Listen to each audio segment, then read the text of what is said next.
Welcome back to the NAO show. That's Marky Mark, and I am the Prince, and we are here to continue and finish up of our roster breakdown.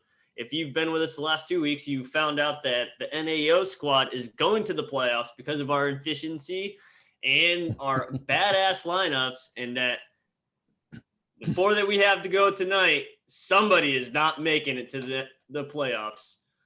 How you doing there, Marky Mark? I'm doing well, thank you. Yeah, I think the guys might have been wondering why did they go out of order and put Tank Top Mike in last week's show? Basically, it's because the NAO show is going to make a clean sweep this coming season, and we're all going to be in the playoffs.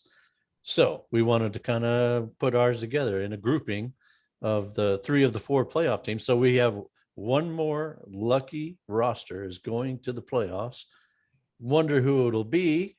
I guess our loyal fans and our loyal listeners are going to have to make that choice for themselves. That's we'll right. See, though. That's right. We got 4 more to cover, so we'll get right to it so that we can get them all in. And we're going to start with our buddy. That's what she said. What? I was waiting for it, man. I paused just a little bit. You were a little slow on that one. That's what she said. But all right. We're going to start with our buddy Silly Dilly, who I recently found out is the president of the NAO Show fan club. Oh, and, nice. Really appreciate all his hard work behind the scenes. It's a big group and he's managing them all, and we appreciate that. So speaking of Silly Dilly going above and beyond for his pure love of this show, I would like to send him a little bit of love tonight if I ever could. Okay. Last week we went a deep dive on efficiency ratings, and I'd be remiss if I did not say the number 1 team that had the lowest efficiency, so like the lowest number of people that you missed out on. It's like golf. It's the best. Lowest number is the best. Exactly. He had a 24.62 efficiency rating, which was the best in the league. Now, I think it'd be very difficult for any team or any manager to continue that kind of efficiency rating going year to year, but dang, did he have a good freaking year picking the right people, didn't he? He did. And he probably averaged, as well as he could week to week and enough to win the matchups. We talked about it. We thought he had a lot of luck. But in that luck was at least putting in enough points to get him over the top a lot of weeks. So yeah, he can help who he plays. Yeah. True. So the thing that jumps out when I look at his starting lineup is Tom Brady. So yes. Is he? Yes, we are on the same page. The big question going into the 22 season is who's it going to be? Carson Wentz or Baker Mayfield? Right. Yeah, he might need to do a little bit of work there. I'm going down through, and he doesn't have anybody on his doesn't even have anybody on his taxi. So that's it, man. He's got Baker Mayfield. Hey, unless Brady comes back and plays, which I don't think he will. He's not coming back, Evan. Yeah, thanks. I don't think he will. I mean, maybe he's just maybe he's already missing the limelight a little bit. Wants to keep things going, but I don't think he'll be back. I think he's done. But yeah. So now Mayfield and Wentz, it's not great choices. I think Mayfield could be okay. I mean, he's up and down. We've been saying that for a better part of 5 years now. I know. It's like he does enough to make you fall back in love, and then it's like he gets you back and then he starts treating you like shit again, So he's like a bad relationship, man. Yeah, usually you need a restraining order in those kind of relationships. It may be time for the restraining order. It may be time, man. Wentz, I mean, gosh, Wentz is one of those guys to me that he's not a bad guy to have on your bench. He could be pressed into action, but mainly against a bad team. Yeah, I think Wentz against bad teams gives you pretty decent numbers. But let me counter that, because Wentz versus a bad team means Jonathan Taylor is going to go crazy, and only thing Wentz has to do is not fuck up a handoff. You know what I mean? Well, yeah. I mean, he's going to pass enough to get some points, and he's not going to have to do too much. So that means he's probably not going to get the big turnover that's going to cost you points, So I think for a starting quarterback in a one quarterback league, if he's not getting you 18 plus points, you can probably do better than him. yeah. Well, I'd like to think Mayfield can get there, but and of course he gets a break because he had the shoulder and he was playing through. But man, I don't know. It's getting to that point. Yeah, Where shut get off the pot or go away. You know what I mean? Yeah. I Put up or shut up. I drafted him, and when a couple of years ago when I drafted him, I was still thinking he could do some things, but I don't know. He's starting to, that doubt is creeping in. It really is. I was drinking that juice too, there, cousin, and I traded for him. I know. He never started a game for me. he went right to your roster pretty quickly. So, well, let's run down to see what old Silly Dilly has here. So, Ronald Jones, Josh Jacobs in his running back spot. I like Josh Jacobs. Yeah, I do too. And gosh, I one of those guys that, better team, better situation, may have been so much better. A little bit of an injury thing going on with him, but he does well when he's healthy and in there. I just don't think he's been utilized to his full potential, Well, he had 60 less attempts this past year, and he missed the century mark by almost 130 yards. So yeah. It's he's good. The metrics are good. It's all about situation and what they're going to do. So, well, you got to hope that the guy coming in wants to throw to him a little bit more and make him a true three down back, but then does he have the durability for it? Because he's dealt with a lot of lower leg injuries and tried to play through him. I'll give him that much, but it's been it's been a tough one there. I think he did a good job getting out from under that frustration. He might be a little boomer bust.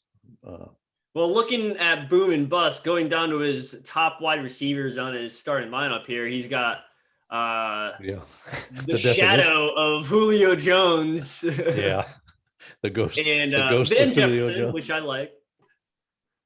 Yeah. Julio Jones, I mean, that guy, he got used and abused in Atlanta, and then he went to Tennessee, and he was an okay wide receiver too on the team, not in fantasy. Yeah, I think he's got chronic hamstring, which might have him being done before he wants to be, unfortunately. And I hate it for him because he's been such a trooper, man, and he's played through a lot, but you start getting those hamstring injuries at his age, and it's really hard to play through. Jefferson's a good upside guy, though.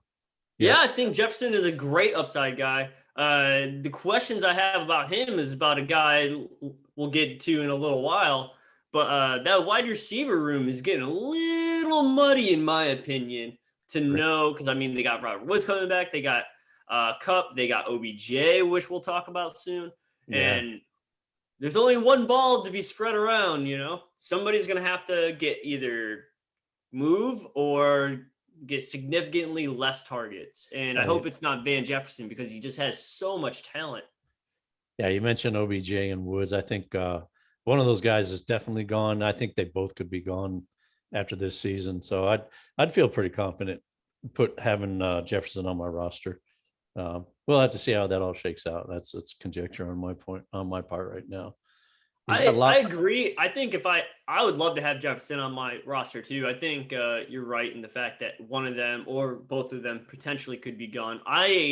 In my opinion, I think OBJ takes a sweetheart deal to be on a winning team with an offense that's not afraid to give him the ball that he wants. And after all that time of not having rapport with your quarterback in Cleveland, I think he's just happy to have rapport with a good quarterback, be able to help the team do something. And hopefully they don't, but if they win the Super Bowl, all bets are off. I mean, he's going to be all about it, I think. I think he could probably get himself a 4-year deal, which is front loaded heavily for the first 2 years with an out after 2 years. And Very incentivized. Yeah. I think he could get some kind of deal like that, and he'll probably take it if he can get it. And I think the Rams would have trouble matching something like that or trying to do something like that. I don't have his salary information up in front of me, his contract information. So that's best I can say off the top of my head. So, all right, moving down through, we got Lockett, who's boomer bust, and he's with Seattle for a while. He signed a contract, which I think probably at least has him there one more year, maybe with an out. I've looked at him recently. I think he's like one more year, maybe an out after that, but definitely still going to be around. Talk about a guy that has value that goes up and down. And then if Russ Wilson leaves, his value just plummets, because who the heck are they going to be able to bring in? Probably so. I still feel like the Russell Wilson talk again is another, it's just another pipe dream. I think he's going to end up being there again. It's been kind of quiet in Seattle because, you wonder about the coaching staff and what they're going to do moving forward. And it's been pretty quiet. So I'm kind of wondering what's going to happen. We're not used to Seattle being such a quick out. They didn't make the playoffs. Usually they make it to at least one game, and they were done far before the end of the season. So yeah, we're just not used to that. Yeah, that's just my thoughts. I don't think Russell will go anywhere. It's fun to think about, but it's also probably it probably doesn't make the most sense when you look at the contract and stuff like that. So, well, let's quickly look down at his bench here. Is there anybody that just jumps off the page to you? Because well, I mean, ETN, that's his number one draft pick last year, and he got hurt and never played a snap this year. And hopefully he comes back and he can pick up that Ronald Jones spot for him and kind of strengthen his running back core. So hopefully that happens for him.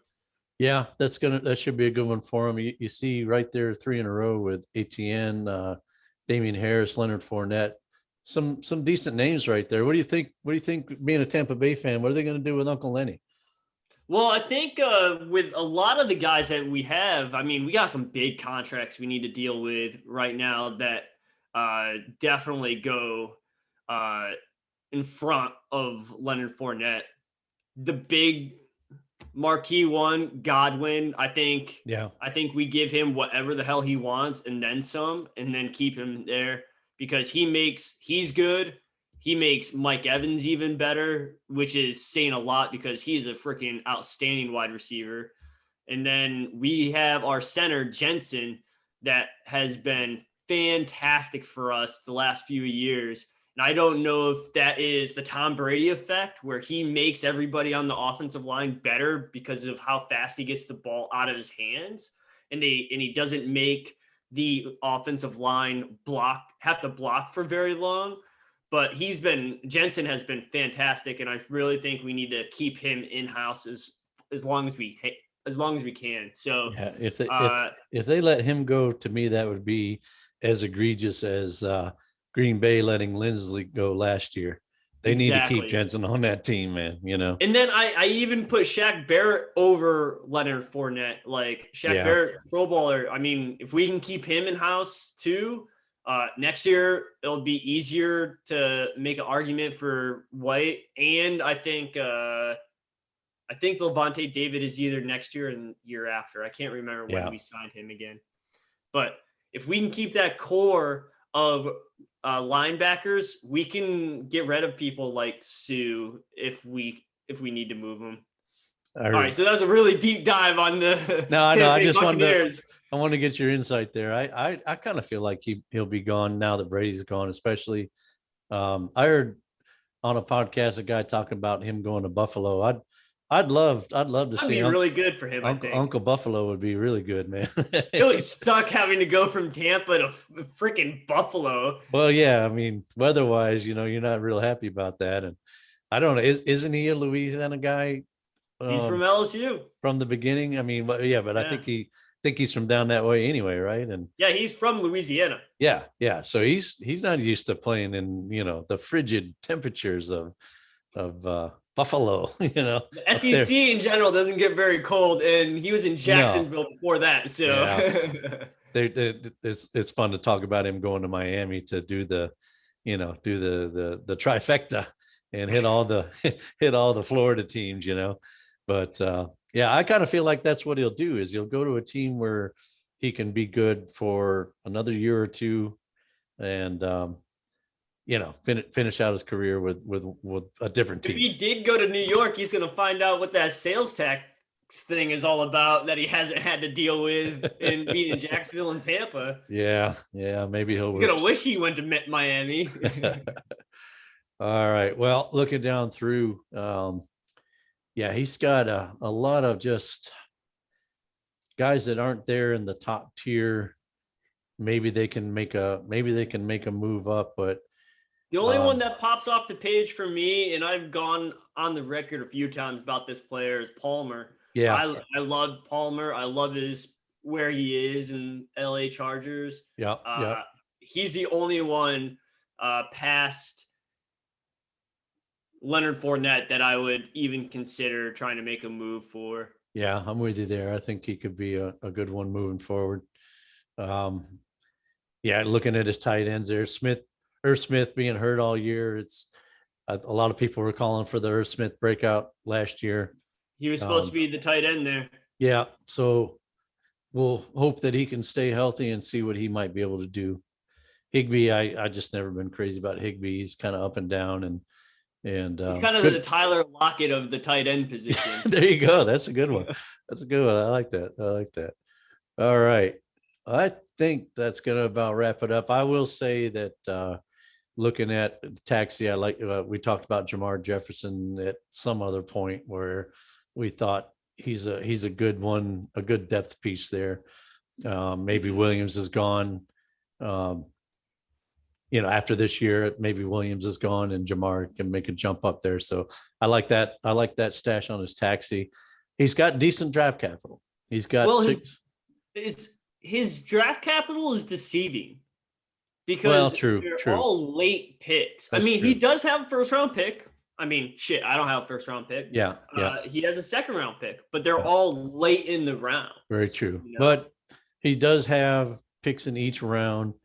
So he can definitely bring in a guy or two that might be able to help out his roster. And maybe he drops some of these other guys that are, maybe getting on in age and, guys like Malcolm Brown, maybe he's a drop and you bring in somebody in that first or second round that can be a prospect. So, yeah, I don't know. He's got to play the top competition this season coming up. So, he's got to play them all twice now. It's going to be tougher for him, I think, to make the playoffs. And he's not really making any moves. So we'll have to see. Have to see what he does here. It's not a terrible roster, but I think it still needs a little bit of work to be competitive, especially playing the top four. So, yeah, I think moving forward, he's going to have to get some lightning in a bottle and to be relevant this year. Yeah. Maybe that ATN pick will work out for him. You hate to see it. Yeah, I really hope it does because last year I do too. He had a fantastic draft. He drafted like a professional, and I hope his first round pick comes back and really booms for him. Yeah, I do too. All right, let's move on to the next roster. Evan is going to be happy because we're finally and not just Evan, Brandon too, but Evan definitely is one of the first listeners to the show as soon as it drops. We really appreciate him, and he finally gets to hear. I think they really need to look into a name change because they call themselves the underdogs. They should call themselves the underperforming. Yeah. Rim shot. Yeah, there we go. Yes, sir. Yeah, they have definitely had some tough luck. My name is up for grabs. I'd be willing to sell my naming rights if they want to become the tough luck kids. Good third round pick would do that real quick. There you go. Well, I'll tell you, we've talked about them several times and how much we like their we like their roster. We look at it and we're Mhm. happy. We would be happy with this roster if it was our roster. The thing that jumps off the page to me when I look at their starters, they got two guys there in their flex that are big question marks this year, and Michael Thomas and Calvin Ridley. Of course, I like that they gambled. They went all in on Calvin. They may have a diamond in the rough there if he comes back to play. They Michael might have the Thomas, last laugh, definitely. they could. Michael Thomas scares me a little bit because I think about Kenny Galladay, who decided he'd sit out a year and get him a contract and come back and try to play at a top level. Yeah, I think he kind of underestimated the age being a factor, and he I don't know how hard Galladay works. I've heard things about him being a little bit of a diva, maybe, and maybe he doesn't work as hard as he needs to. And he kind of had a red shirt year and came back thinking he would play at a high level, and he was injured all year long. Michael Thomas, that makes me a little bit leery because he's played 4 games in 2 years now, I think it is. Well, I want to curve your leeriness because we're talking about Galladay and Michael Thomas. I think Michael Thomas's work ethic is significantly more than Galladay.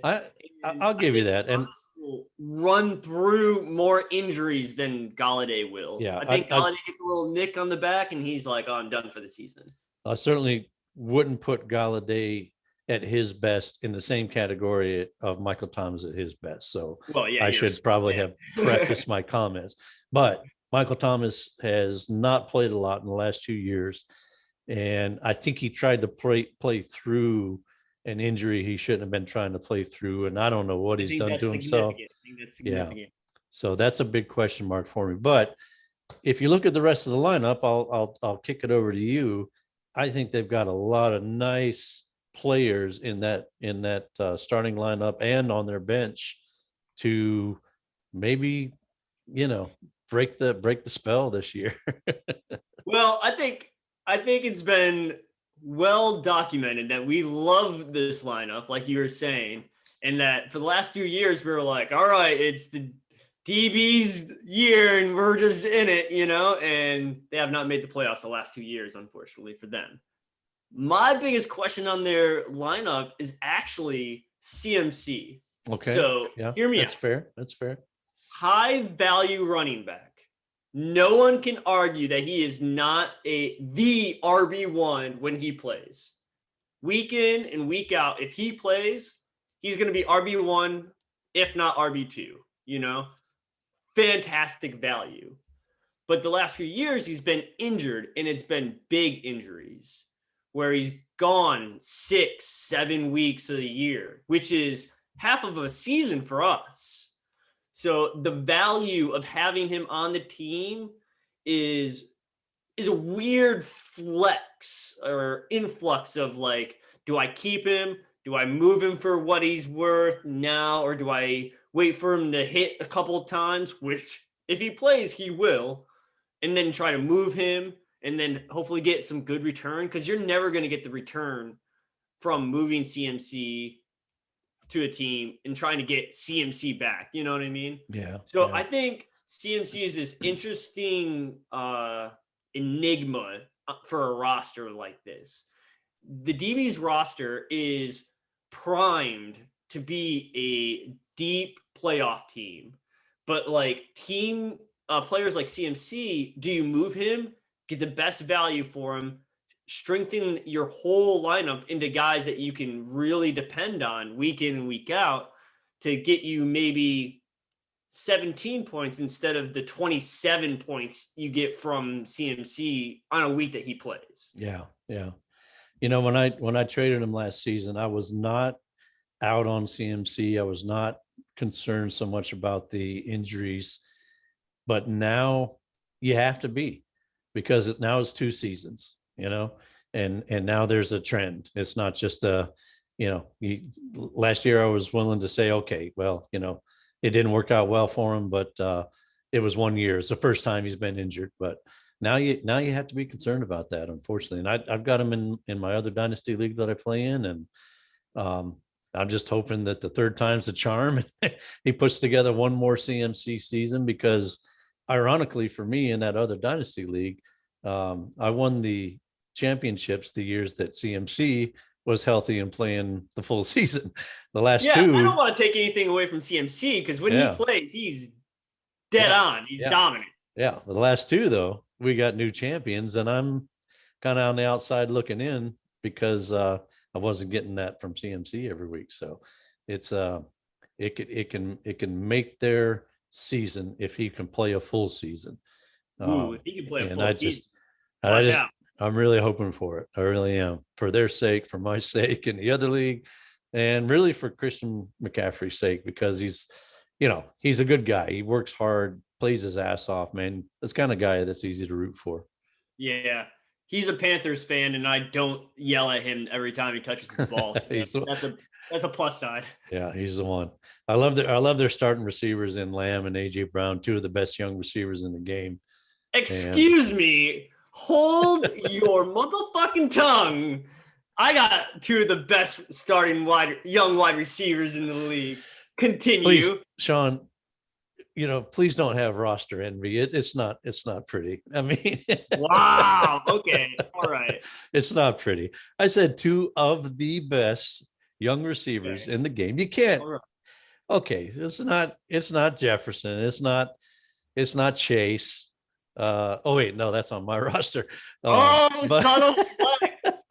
I'll allow it. But hey, two of the guys that most guys in any league would love to have on their roster. Any manager would want to have either one of these guys on their team. Yeah.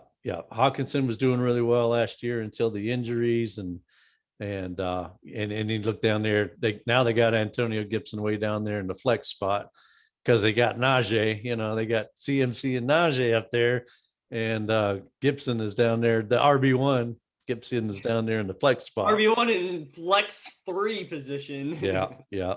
He had some injuries, and I think he had a rough year. We've talked about how he's done better than we thought he was going to do, and I think if all these guys come together, you look at that starting lineup and you're like, damn, man, coming up against them, you hope that some of those guys are on bye.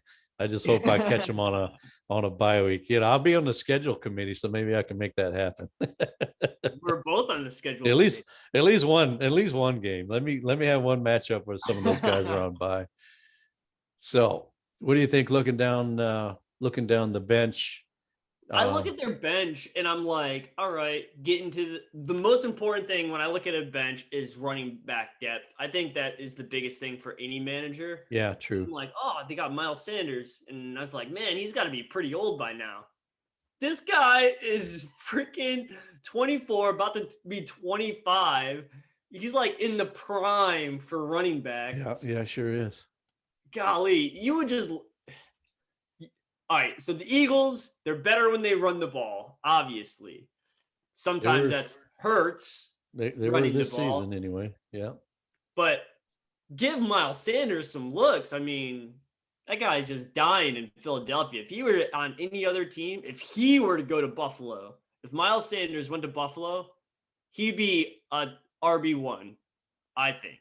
They would use him like he's supposed to be used. Well, they got him backed up with Gainwell there, who's got a lot of promise. Good flashes. Yeah, they got a big committee there, and we'll have to see who's left standing after this season. And but Gainwell is probably the guy of the future. And then talking about they got a guy backed up. They also got Hubbard there for CMC. So they got themselves. Have Hubbard as a CMC. Yeah. And I've said I'm not crazy about Hubbard, but I think he's going to get the volume, and maybe he makes a little bit of a jump in his sophomore campaign here. I wasn't crazy about him this season. Hubbard was Mike Davis. Let me explain why. Because Mike Davis came in as a reliever for CMC when he went down 2 years ago, and he was RB1, like crazy good, because he was still getting the amount of touches that CMC was doing, because the whole offense ran through the running back, so they had to run it through Mike Davis. So with that happening, I think in the offseason, they kind of game plan for CMC going down more. And they kind of put more on the quarterback that they just got, Sam Darnold. And they took away touches from the running back position when CMC went down. Yeah. I mean, there was some volume there early on, but then they kind of started to spread it around. And even guys like Abdullah was getting some time in there. So, and then they had the whole quarterback debacle. Yeah. It was just kind of a mess. And so I wasn't crazy about Hubbard. Of course, I watch him play just about every week. And so he wasn't passing the eye test for me a lot. But, the volume was there, and he's probably going to be the top guy if something happens to CMC. So they're wise to have him on their roster. They got him from Goofy and did a good job doing that, I think. We've been kind of high on Zach Moss, but I'm starting to get a little bit worried about Zach Moss. I don't know. I don't know. Something's cooled off and got buried. Yeah, something's not right. And you know what? Like Zach Moss as a prospect, I wasn't really crazy about, but I was higher on him going to Buffalo, knowing that Singletary is not a workhorse kind of guy. So I was like, okay, Zach Moss in a vacuum, not anything I'm excited about, but Zach Moss on Buffalo with Singletary to overcome, I'm hopeful. And it seemed like that's just going to be the same thing we were messing with that you were dealing with in Denver. Like, who the hell do we start? Like, you can't. I'm not going to start both of them because one of them is going to freaking be garbage, and the other one's going to be flex worthy. So I'm not going to start both of them. Yeah. Like, I want nothing to do with the Buffalo Bills backfield as it stands right now. Yeah. And if they bring in somebody in free agency, Moss is probably toast. Singletary is probably on maybe the cutting a block. High-end flex. No, he'll be there, but he'll be more of a flex guy. He won't be somebody you're putting in one or two, Well, moving down into the bench, I think we're going to get into the heart of what the DBs got for bench play. They have some fantastic wide receivers that are sitting on their bench in Darnell Mooney, Rashad Bateman, Russell Gage, Juju Smith-Schuster. He got hurt and came back a little bit this year. Reverse that. He was there at the beginning of the year and got hurt and was gone the rest of the year, but he could be pretty good still. He has the skills. I think those guys are going to be paramount for them if they make a playoff push. Yeah. Last year this time we might have included Allen Robinson in there, but now it's a big question mark. But I swear I feel like Robinson just stopped playing this season because I think he just wants out maybe, or he sure didn't help himself make anybody excited about bringing him on. But it was such a precipitous drop off that I refuse to believe that Robinson just forgot how to play receiver.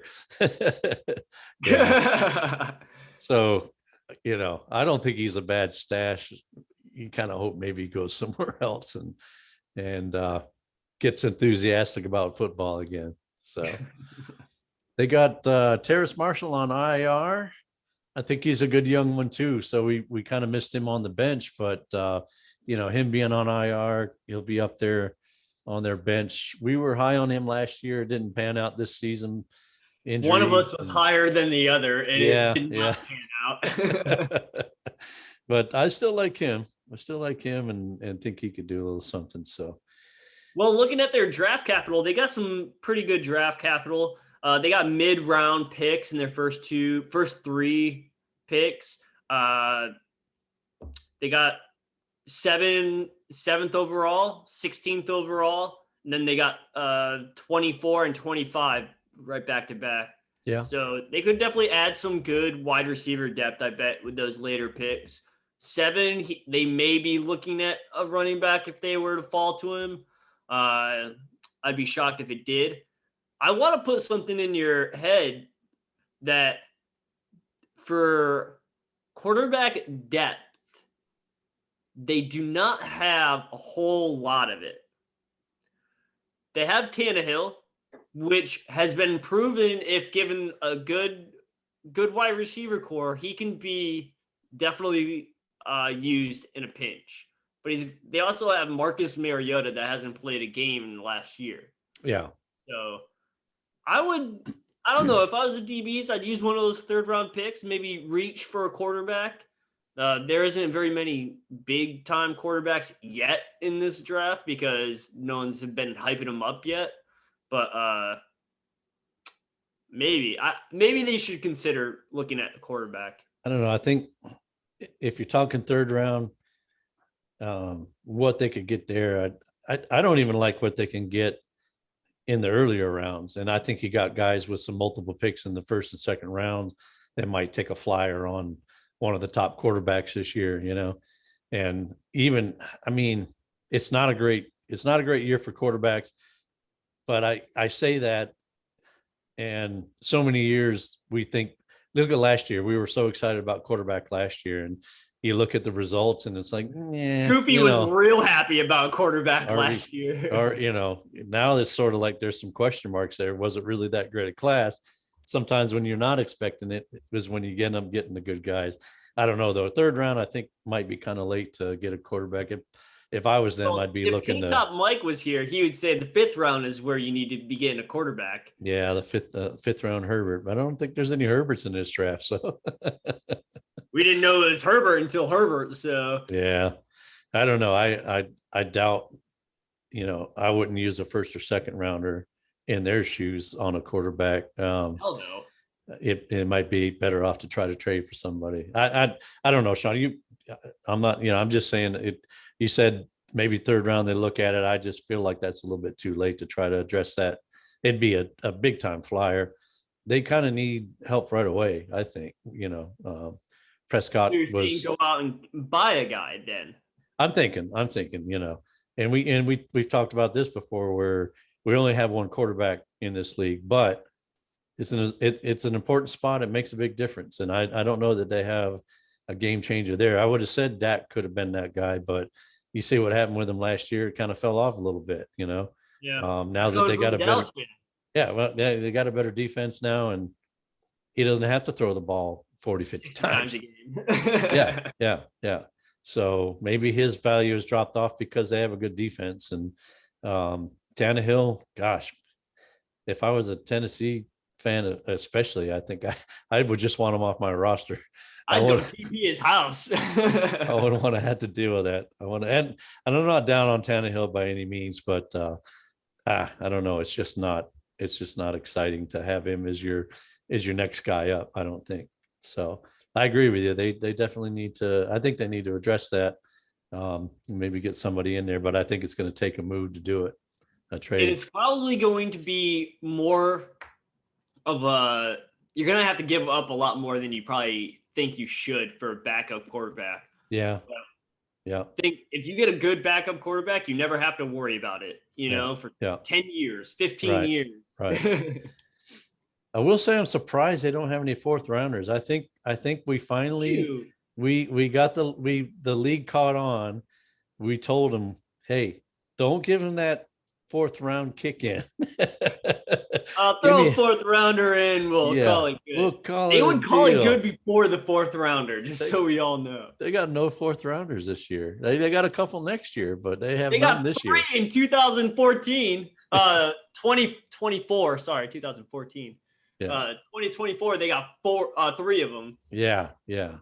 But I don't know. Did they trade those away? Maybe those fourth rounders are more valuable than we thought, and they were actually using them to make trades. I don't know. Maybe they turned it around. We'll throw in a future fourth rounder. But all right, we're gonna give you 3 picks, but now we're gonna give you 4 picks. Weird to see they don't have any fourth rounders, because that was their deal for a while. All right, let's move on to our next roster rundown. That's going to be our buddy A-Bomb. The NAO champion. Yes, sir. The champ. So and if you're asking yourself, how the hell did he do it? We don't know either. No. No, because you look at his starting lineup. I think he's got a few guys in here. Maybe he's trying to, I don't know, make them look a little better than they really are. But he's got Braxton Berrios as his wide receiver one. Well, he was his wide receiver one for 2 weeks. Yeah, in the playoffs when it counted. Yeah, I don't know. I think maybe subliminally, hey, look at my wide receiver one. If you want him, he is come one of get the him. youngest wide receivers he has on the depth. So, But I see Burkhead in there, and sure, he was the playoff darling for him. yeah, he's definitely going to get a lot of value out of Burkhead. Let me tell you, I'm sure a lot of managers are definitely going, man, I need some running back depth. Let me get some of that Rex Burkhead. Yeah, he's got Devontae Parker up there in his flex, so He's I'm only like, 30 okay, years old. That's okay. I'm like, all right, he's kind of playing around with the starting lineup. Let's see who he's got on the bench, and then I look at the bench and I'm like, okay, you know what? He's got a lot of age to his roster. He might have the highest average age, and now with all of them being a year of going a year older going into the next season, I look at his roster. And my first thought is he might be aging out. What do you think, man? My first thought is championships fly forever. So obviously he must know something we don't know. We haven't won a championship yet, but yeah. I mean, I'm looking at the lineup and I can't disagree with you. I mean, no one thought Berrios was going to do anything, which he didn't. He didn't do crap during the season. Right. And then he just picks him up on waivers and magically puts him in, and then he turns into wide receiver one. Like, I think he was destined to win the championship this year. Yeah, Berrios was he was one of those guys that you play him at the right time and it works out for you. But I mean, seriously, he's got definitely probably got one of the best quarterbacks in fantasy in Josh Allen. Josh Allen, solid. We love Nick Chubb, and I still feel like he's one of the best pure runners in the league. Oh, totally. The only running back that I think that could even fight for that title, maybe J.K. Dobbins in a full season, maybe. Yeah, but I totally agree with you. Nick Chubb, best pure runner in the NFL. Yeah, he's really good. But another year older and a few more miles. Freaking 40 carries a game. Yeah. So, Devontae Adams, probably one of the hottest free agents. I have a hard time seeing him going out of Green Bay, but he could. But he's still. What's his value if Aaron Rodgers leaves Green Bay and he doesn't get freaking 14 targets a game? Yeah. And he's 29 years old already. So that's if I'm a GM, I'm not looking at much more in a couple of years for him. Again, maybe one of those contracts like I talked about with OBJ, where you maybe sign him to 4, but you're looking, to front load it for 2, and that's what your expectation is with an out after 2 years, maybe. So, Andrews is definitely. I think we have a changing of the guard at tight end. Oh, yeah. I think Andrews is probably your number 1 tight end now moving forward. I couldn't agree more. That guy looked like, I watched a couple games of his, and anything within like 7 or 8 yards of him, he was catching it. Yeah. It didn't matter. He was going to put his body on the line and make the catch. He looked awesome. Yeah. He did it with 3 different quarterbacks this year, and it seemed he got better. The worse things got, the better he was, it seemed like, Yeah. So he's the top target there, I think, in Baltimore. We like Bateman, and we think that he's a good receiver and can definitely be a part of it. We like Hollywood Brown, but I really think that Andrews is the top receiver there in Baltimore. To make that argument even clearer, between weeks 14 and 17, he had 11 targets, 10 targets, 8 targets, and 6 targets. He put up 23 points, 30 points, 22 points. I mean, like, that's a tight end. You're hoping to get 10 points from a tight end. Yeah. Like 10 plus, you're golden. Yeah. A-Bomb's up in here going, man, if Mark Andrews doesn't get me 25 points today, I'm gonna be hurting a little bit. Yeah. Golly. Yeah, he was a big part of A-Bomb's championship. And I can't remember the full details of it, but I made him an offer in some of our talks this year. He and I haven't traded a lot, but I was talking to Andrews in one of them, and that was pretty much, we can talk, but we're not talking about Andrews. So he was smart. Spinning your wheels if you come at me with Andrews. Yeah, he was smart to keep him, and it wasn't like I was looking at him thinking he was going to be the number one overall tight end this year. But I knew that he had that potential, and I knew that he was younger and somebody I would like to have on my roster moving forward. But yeah, he was he dug in on him. He's like, we could talk, but not if you're going to be talking about Andrews. Get the fuck out of here. So we talked about the A's. Let's move down his bench. He's got some decent guys there, but they're all kind of getting up there in age. You look at you talked about running back depth, and you said that's the first thing you look at. So tell me about his running back depth. What do you see there? Yikes. Yikes. Yeah. I mean, Chris Carson, he's a good running back depth guy. He had to pay through the freaking nose to get him, though. Yeah. He moved Hollywood Brown, Singletary, totally would move Singletary, and a 22 first for Chris Carson. Yeah. That's rough sledding. But in A-Bomb's defense, he was looking at the playoffs and said, hey, I need depth. I need solid depth. And no one was going to give him like a top end running back. You know what I mean? Yeah. Like it was a win now move, and it didn't work out for him. And it did. It worked out. He won, but I don't think Chris Carson. Well, that's not the move that helped him. And if that move had worked out, he might not have had to make the move for Evans. And I think that's what cut him deep, is having to go after Evans and get Evans. So Mike yeah, Evans, 2 first-round picks and a second. Yeah. So that was like his whole future. Like a second in 22, a first in 23, his first in 24 for Mike Evans, and then he was banged up in the playoffs. So yeah, and he may not have had to make that if Carson was doing what he thought Carson was going to do, but he had that neck injury, and it just gosh, it's a shame. I was on board with that move, thinking that Carson's got another good year in him. But we couldn't foresee that neck injury and taking him out after 3 or 4 games this season, man. You hate to see it. And Mostert's, he got hurt. He was out all year. It's amazing to see what he overcame this year to get the doggone championship.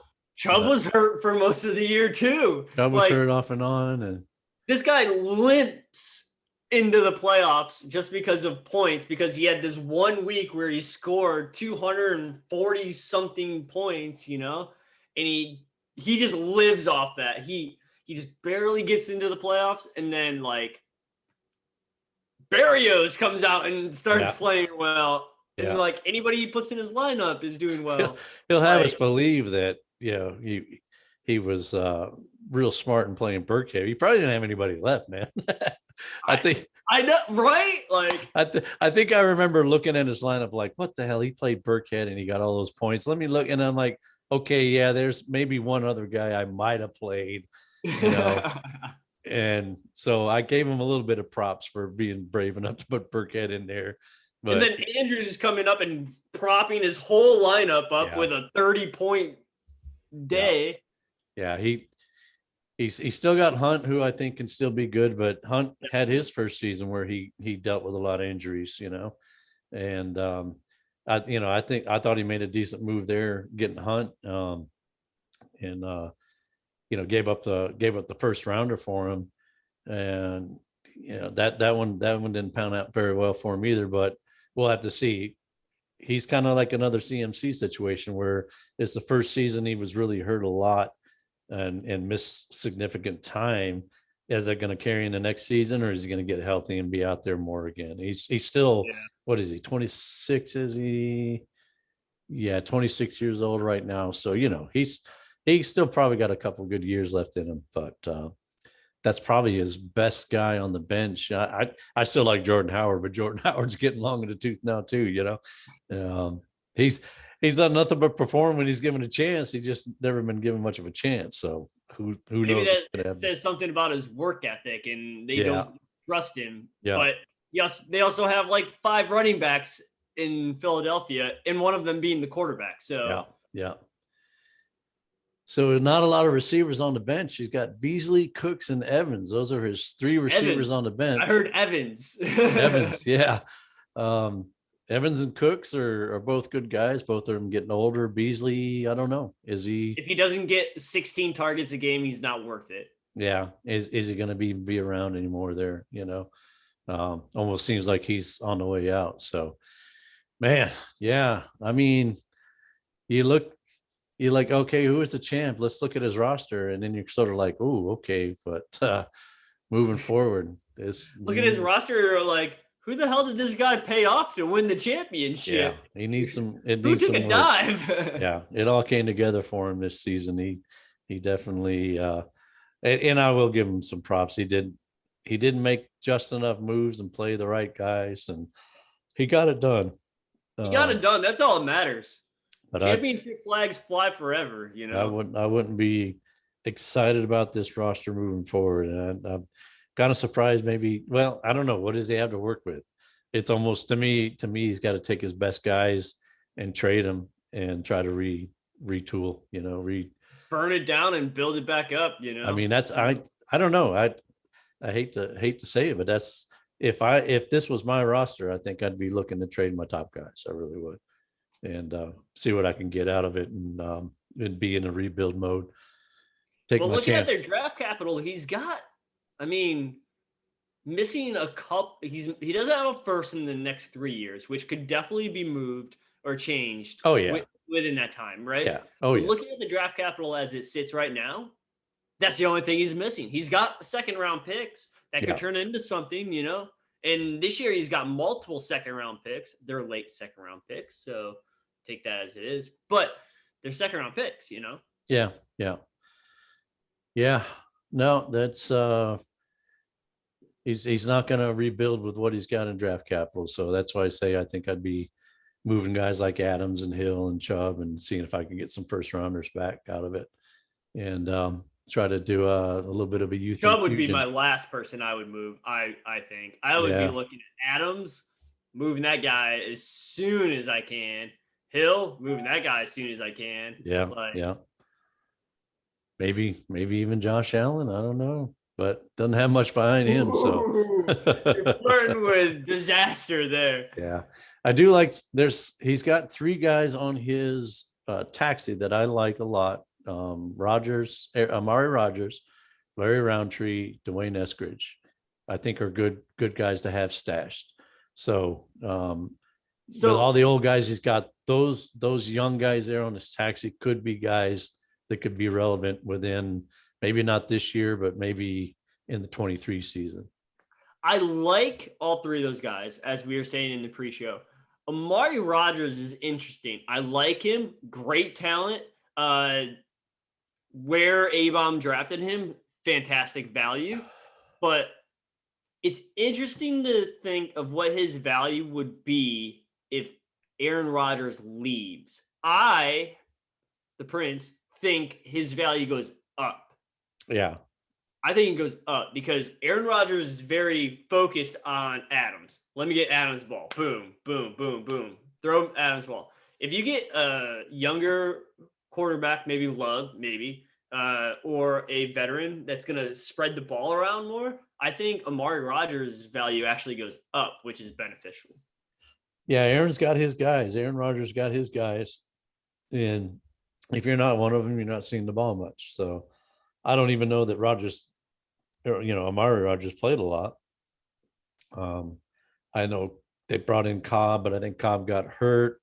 That was to make Rodgers happy. I'd have to look it up because I just don't remember seeing much out of Amari Rogers at all. So kind of almost like a red shirt year for him. But I do think things are going to change there, and he's going to be a part of that. Amari Rogers is. So I think you're right. If Aaron Rodgers goes, then Amari is the kind of guy that could build a rapport with somebody else and be a part of the future there in Green Bay. So yeah, you're not far off. I mean, he only had 8 targets this year and had 4 catches this year. So yeah, so yeah, I was gonna say if he played a lot, I was grabbing a snack at that time because I don't remember seeing his name or number called a whole lot. He's only ranked at 186th in the wide receiver in PPR. Even after Cobb went out, he just wasn't a big part of it. So, but he was a rookie. So, I mean, yeah, well, I think there could be better days ahead. I liked him. I would have drafted him if he had fallen to me, but yeah, I think that's a good one to have stashed on your taxi right there. Definitely. Well, let's move on. Let's get to that other guy's lineup. Yeah, we got one more guy to go over. Let me just pull up his. A little long on time there. Oh, so we better go through this one kind of quickly, huh? All right, so we're on to the Pooh Crew. The Pooh Crew. So I look at a starting lineup and I see a lot of good young talent on there. As I scroll down through, I see quite a bit of age creeping up on the roster, and then I look down at the draft capital and I really don't see anything. There's those 4th rounders that the DBs don't have. They went to steal. He's got them. So I'm going to make a bold statement and say that for the first year in the 2022 season, for the first time, Ian will not make the playoffs. What do you think, man? Commissioner putting the commissioner hex on the Pooh Crew. The DBs, you are relinquished. What do you think? What do you think? I mean, you have to say. You just told me that the Pooh Crew was not going to make the playoffs. I am ecstatic. Yeah, Let's go. Yeah. Well, there is some good young talent just to, if we're looking at his starting lineup. So let's talk about that first. Yes, let's jump into that. I think the first one that jumps off the page for me is Debo Samuel. Yeah. Is he going to get used like he was this year? And can he hold up to that for a full season? Yeah. I mean, the running upside for Debo was kind of towards the end of this season, where there was like a few games in a row and they were just out of running backs, and they were like, oh, let's make Samuel run the ball. And they found out that he was good, which is surprising because Debo Samuel has always been good. And for them to be surprised that he can run the freaking ball is just asinine because, oh, I don't have to catch it. You're going to hand it off to me, and then I can just use my speed to break everybody's ankles. Shocker, right? But moving into next year, I don't know if they should use him like that. Well, this is first year that he played. I think he played pretty much the whole season. He may have missed a game, but he missed one game. He was kind of the opposite when we were talking about guys like CMC and Gibson and what's the narrative there? What's the trend, over narrative? He had the trend of being injured and missing a lot of time. And then this year he kind of broke out of that and actually played most of the season. If he only missed one game, he counted a whole season, really. I mean, that's great.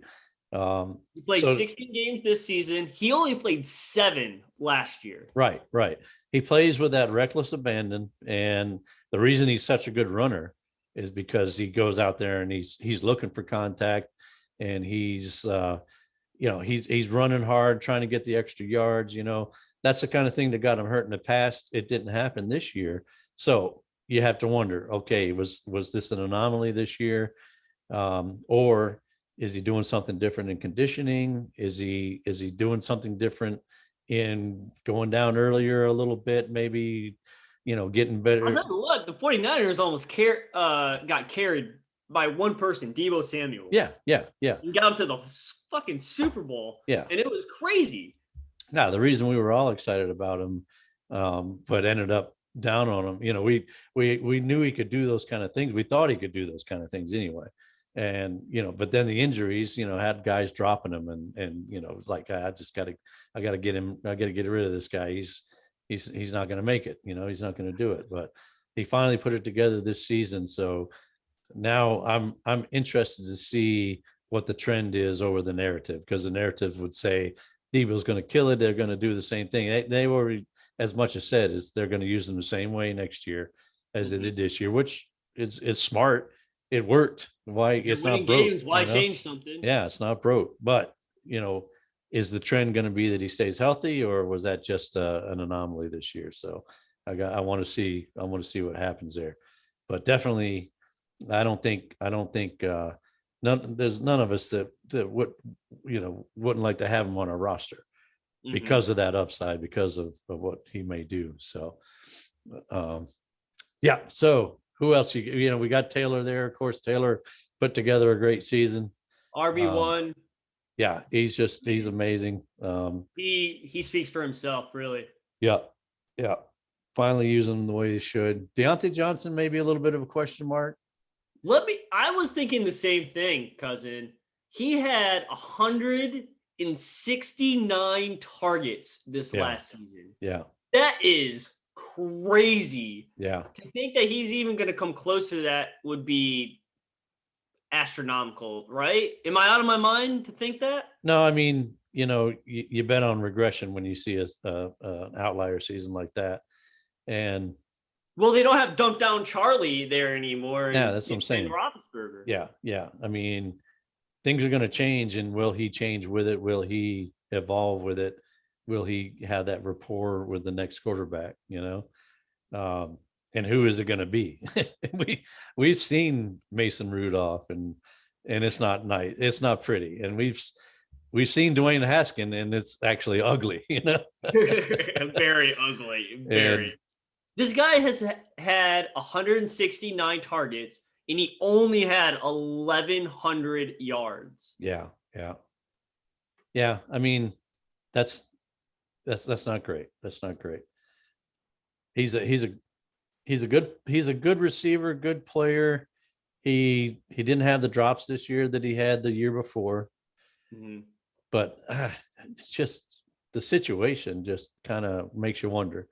I've heard rumblings about them being really interested in Malik Willis, the dual threat guy out of Liberty, and they were at the Senior Bowl and they were getting an eyeful. Their due diligence. Yeah, and so he's been talked about going to Pittsburgh a lot. The downside there is that his accuracy isn't the best, and that's something that's hard to teach a quarterback.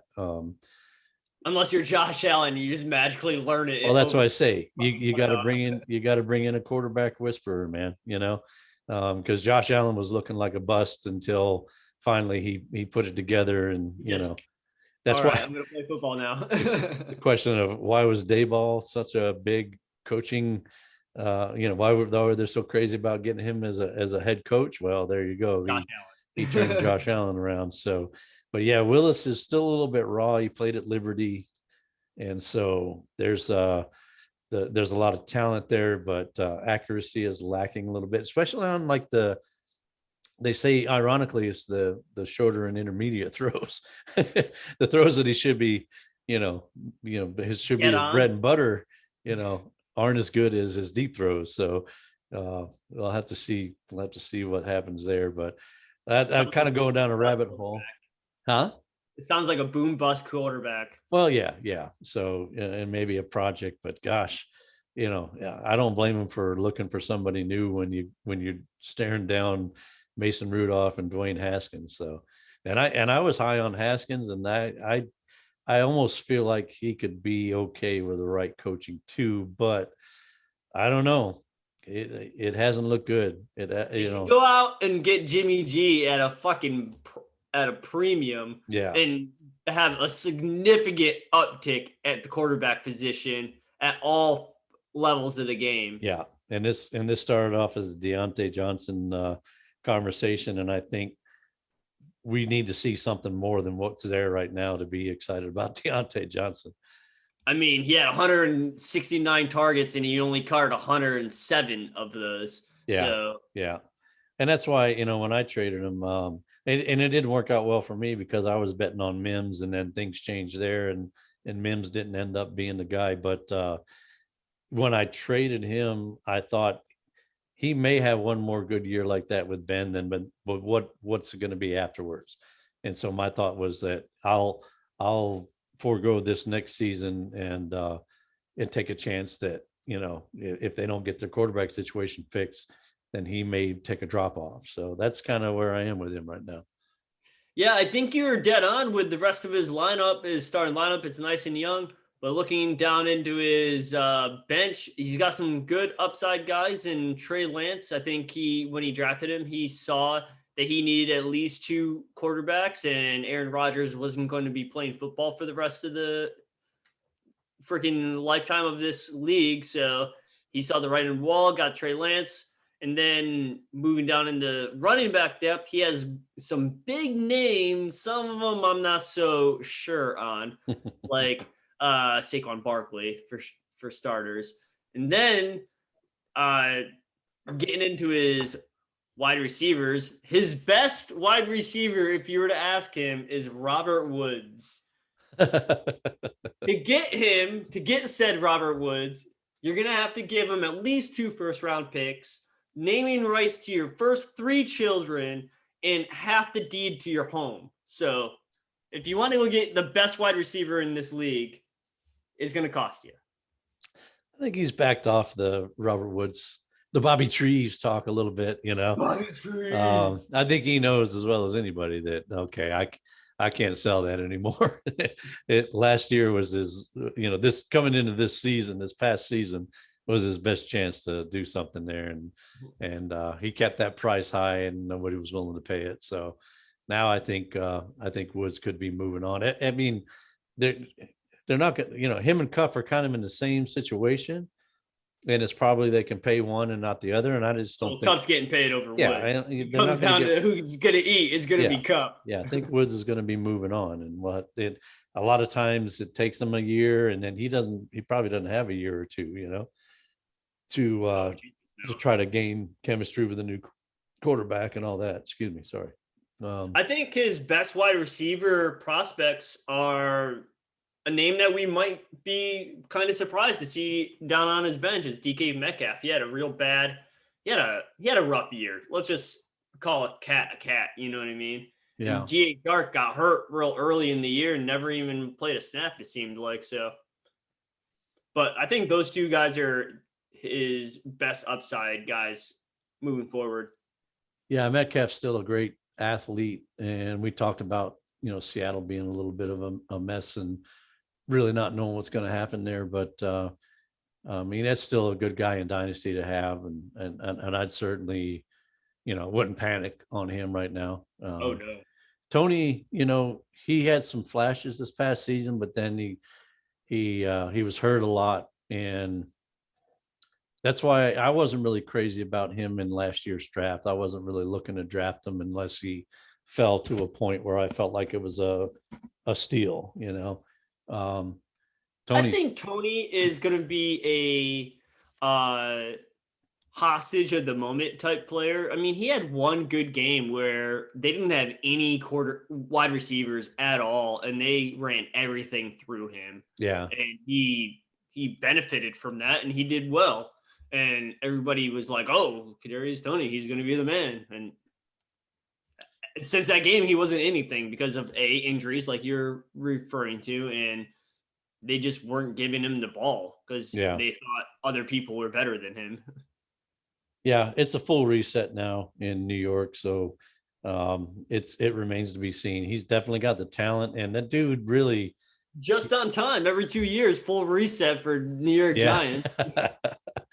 Yeah, athletically, he's really good, and the dude makes moves on the field where it's almost like the Matrix, where he's seeing things way ahead of what's going on in real time.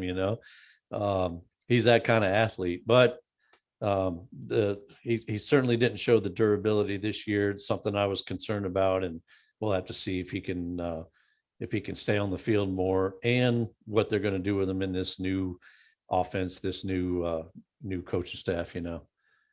So let me ask the Dallas fan, what do you think of Michael Gallup? He's got him in the IR slot right now, and definitely going to make the depth chart, obviously. But what do you think of his going into the 22 season? Well, I felt a lot better about him before he got that late ACL injury. I mean, it broke my heart, because I love Michael Gallup, and felt like in other situations he could be a top receiver, but always playing behind some good guys, and he hurt it on a touchdown. He hurt his knee on a touchdown. He powered putting through his whole body on market for his team. Yeah. So I felt like before the injury, I thought they're not going to pay him, most likely, and he'll go somewhere where it can be a 1 or 2, and he's going to be good. And now with that late injury, it's going to be tough for him to sign somewhere else, because he's going to have trouble being healthy enough to start the season. I mean, that's just the reality of it. And he doesn't have enough of a resume to be able to be like, I know I'm hurt right now, but look at my resume. I'm good. Yeah. So he's going to have to work for his meals again.